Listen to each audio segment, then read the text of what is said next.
এই প্রথম প্রায় 30-35 বছর পরে এটা হলো। আমাদের আরেকটা খুব খারাপ লাগে, আজকে দিদি উদ্বোধন করার কথা, এই আশা করি ঈশ্বর আছে একটা পুজোর এর জন্য, মা দুর্গা এরকম নিরাশ করবেন না সবাইকে। 79-এ পরে আমি এরকম জল দেখা যায় না। যাবে কি, খালগুলো বন্ধ আছে, খালগুলো জামজট করে রেখেছে, খালের উপরে ঘর বানাবে, বাথরুম বানাবে, তো খাল ক্লিয়ার হলে জল যাবে কোথায়? খাল থেকে তো গঙ্গা বা সমুদ্রে জল যায়, খালটাই তো বন্ধ। আজকে বহুত ভালো দীঘায় আছি, আমার ঢেউ খাবো কিছুক্ষণ পর, আবার বাস ধরে ধরে বাড়ি যেতে হবে। হচ্ছে ডাইরেক্ট দীঘা চলে এসছে, দুয়ারে দীঘা। ঠিক আছে, এই 10 বছর আগে একবার দেখেছিলাম, আর এই 72 সালে বেঁধেছে, তখন 3 দিন জল জমা ছিল। তারপর থেকে এই প্রথম মনে হচ্ছে 3-4 ঘন্টা আমরা দাঁড়িয়ে। আমার ওয়াইফ আসছে, ও হেঁটে আসছে, ওকে নেওয়ার জন্য আমি আরো চেষ্টা করছি, সেটাও পারছি না, ভেতরে আটকে আছে। আমার লাইফে প্রথম দেখলাম। আমি কলকাতায় জন্মেছি, এরকম মেঘভাঙা বৃষ্টি দেখিনি। আমি খবরের কাগজে পড়ছিলাম উত্তরাখণ্ড, কাশ্মীর, ওইসব জায়গায় নাকি এরকম মেঘভাঙা বৃষ্টি হয়। আজকে সেটা কলকাতায় দেখলাম যে 5-6 ঘন্টায় 300 মিলিমিটার বা তার বেশি বৃষ্টি। এটা একটা ভয়াবহ বৃষ্টি, যেটা এর আগে কোনোদিন আমরা দেখি। এই বৃষ্টির ফলে হয়েছে সমুদ্র উত্থাল, নদীতে টগমগ জল যাচ্ছে না, নদীর ফলে আমাদের যে ক্যানেল সেগুলো সব ভরে রয়েছে। আমরা পৌরসভার থেকে সব জল ফেলছি ক্যানেলে, কিন্তু সেটা আবার ব্যাকফ্লো হয়ে চলে আসছে। আমরা লক গেট গুলো খুলে দিয়েছিলাম, কিন্তু সেখান থেকেও ব্যাকফ্লো হয়ে চলে আসছে। 1:30টার সময় একটা বড় বান আসার কথা আছে, সেই বানটা চলে গেলে হয়তো সন্ধ্যের দিকে আস্তে আস্তে আমরা জলটা ফেলতে পারবো, যেটা নদী নিতে পারবে। আলটিমেটলি আমরা যেখানেই জল ফেলি, কলকাতার জলটা পড়বে গিয়ে খালগুলোর থেকে যাবে নদীতে, নদীর থেকে যাবে সমুদ্র। এই সবটাই ভরে রয়েছে, টুইটুম্বুর হয়ে রয়েছে। আমি কলকাতাবাসীকে বলবো, আজকের দিনটা দয়া করে বাড়ির থেকে বেরোবেন। অনেকগুলো জায়গায় এরকম বেরিয়ে বিদ্যুৎ পৃষ্ঠ হয়েছে, যেখানে আমাদের লাইটগুলো জ্বলছিল না, কিন্তু যাই হোক, কোনো মিটার ঘর নিচে ছিল, কোথাও রাস্তার ধারে ফ্রিজ ছিল। এগুলো সব থেকে বেশি বৃষ্টি হয়েছে গড়িয়ার দিক থেকে নিয়ে সমস্ত জায়গায়। 109 নম্বর ওয়ার্ড, 108 নম্বর ওয়ার্ড, 106 নম্বর ওয়ার্ড, এই জায়গায় বৃষ্টি হয়েছে। 109, 108-এ তো ড্রেনেজ সিস্টেম নেই। আমাদের যেখানে পাম্পিং স্টেশন আছে, সেখানেও জলগুলো, আমাদের যে পাইপ আছে, সেই পাইপ দিয়ে জল যাবার একটা ক্যাপাসিটি আছে, যেটা 20 mm পার ঘন্টা। 300 mm জল যেতে গেলে এমনি স্বাভাবিকভাবেই কত ঘন্টা লাগে। আর সেই জলটা ফেলছি যখন ক্যানেলে, সেই জলটা আবার ব্ল্যাক ফ্লো হয়ে চলে আসছে, কারণ সব ভর্তি চারিদিকে, কলকাতার চারিদিকে নদী নালা যত আছে সব ভর্তি হয়ে গেছে। তো এই জলটা যতক্ষণ না ন্যাচারালি কমে যাবে, নদী নালার জলটা যতক্ষণ না সমুদ্রে গিয়ে পৌঁছবে, ততক্ষণ এই জলটা কমবে খুব আস্তে আস্তে। তাই আমরা সবাই প্রতীক্ষা করছি। আমাদের পুরো টিম সকাল থেকে লেগে আছে। আমার MMIC তারক সিং, আমাদের কমিশনার, আমাদের SOTID সবাই রাস্তায় রয়েছে। আমিও রাস্তায় ঘুরে এসে এই কন্ট্রোল রুমে এলাম। আমরা প্রাণপণ চেষ্টা করে যাচ্ছি, কিন্তু প্রকৃতির হাতে আমরা সবাই একেবারে অবশ। আমরা প্রকৃতির সাথে লড়াই করতে পারি না।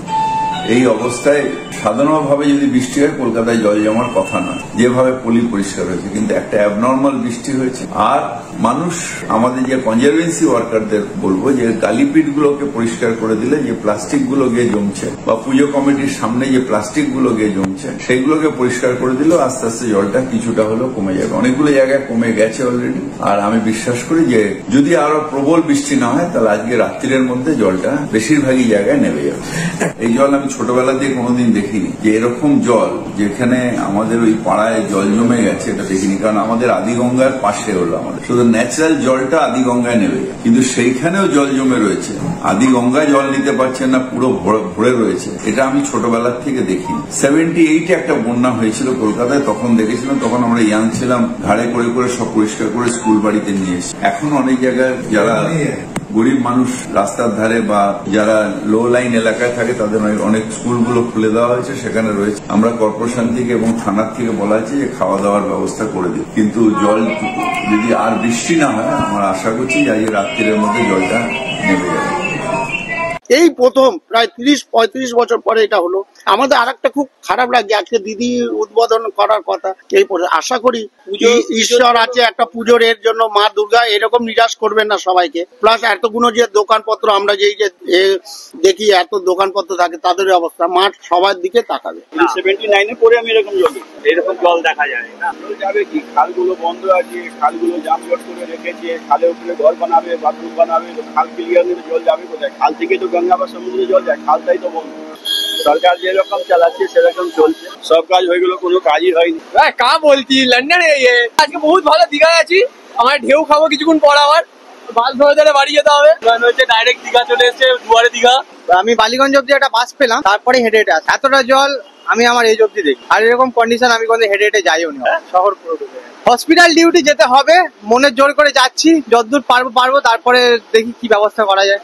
এরকম বৃষ্টি কোনোদিন তো দেখিনি। গাড়ি চালাচ্ছি 10 বছর 12 বছর গাড়ি চালাচ্ছি, ঠিক আছে। এই 10 বছর আগে একবার দেখেছিলাম, আর এই 72 সালে ভেসেছে, তখন 3 দিন জল জমা ছিল। তারপর থেকে এই প্রথম মনে হচ্ছে 3-4 ঘন্টা আমরা দাঁড়িয়ে আছি। আমার ওয়াইফ আসছে, ও হেঁটে হেঁটে আসছে, ওকে নেওয়ার জন্য আমি আরো চেষ্টা করছি, সেটাও পারছি না, ভেতরে আটকে আছে। আমার লাইফে প্রথম দেখলাম, মানে বৃষ্টি দেখেছি খুব, মানে সারাদিন সারা বৃষ্টি হচ্ছে, কিন্তু জল এইভাবে জমেছে দেখিনি। শুনলাম তো একজন ভদ্রলোক বললো ক্লাউড পাস করেছে, 3-4 ঘন্টা ক্লাউড পাস করেছে। রাত 3টে থেকে এখানে দাঁড়িয়ে আছি, অফিস থেকে বাড়ি ফিরছিলাম, গাড়ি খারাপ হয়ে গেছে জলে। কাজে অসুবিধা, দুর্গা পূজা আছে না, কালকে ঘট স্থাপনা হয়েছে, সেই জন্য আসতেই হবে। 3 ঘন্টা হেঁটে হেঁটে এসছে। যখন ছোট ছিলাম আমরা তো পাশেই থাকি, তখন ছোটবেলায় দেখতাম তোমার মানে জল জমেছিল, কিন্তু তারপরে এই যা দেখছি এত জল। এর আগে তোমার মানে খুব একটা মানে তখন অল্প জ্ঞান ছিল ছোটবেলায়, তখন দেখেছি, কিন্তু এখন তোমার দেখছি ইদানিং তোমার মানে এত বৃষ্টি হয়েছে যে খুব জল হয়ে গেছে। না 90 সালে আমি দেখেছি, আমার যা বয়স অনুযায়ী 90 সালে আমি 7-8-এ পড়ি, তখন এত জল জমতো। 90 সালের পরে আর কোনো এরকম বৃষ্টি এই প্রথম দেখলাম আবার এই 2025-এ, 35 বছর পরে। তার আগে এরকম বৃষ্টি দেখিনি। কালকে প্রচুর বৃষ্টি হয়েছে, প্রচুর, অত্যাধিক, সে আপনারাও জানেন। এই জলের জন্য এই অবস্থা, জলটা তো কম হয়নি না, এটা তো আগে থেকেই বলা ছিল যে পুজোর সময় ভাসাবে। তার আগেও একটা নিম্নচাপের প্রভাবে হচ্ছে, আর পুজোর সময় ভাসাবে বলেছিল, পঞ্চমী থেকে দশমী হালকা মাঝারি বৃষ্টি হবে, কিন্তু কালকে রাত্রিবেলা যা বৃষ্টি হয়েছে হালকা মাঝারি না, ব্যাপক হারে বৃষ্টি হয়েছে।